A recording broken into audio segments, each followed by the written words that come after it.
এই যে বড় বউ, ওকে নিয়ে পীড়িত করলেই চলবে?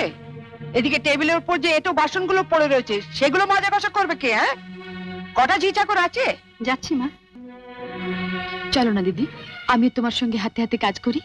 ও বাবা, কি পীড়িত রে! উহ, দেখবো দেখবো কত কাজ করতে পারো। দেখি তোমার বাবা মা কি গয়না পরিয়ে শ্বশুর বাড়ি পাঠিয়েছে। হ্যাঁ? গলার ওই দুটো সোনার, না ইমিটেশন? আমার মা বাবা নেই, ছেলেবেলাতেই মারা গেছেন। আমি মামার কাছেই মানুষ। ও, মা বাবাকে খেয়ে বসে আছো? ধন্যি মেয়ে। এখানে এসে আবার তো নতুন করে মা পেলাম। ও বাবা, কি কাব্য মারা কথা রে বাবা! শিখে নাও মেজো বউ, শিখে নাও। আমার বাবা ওসব ন্যাকামি আসে না। নাও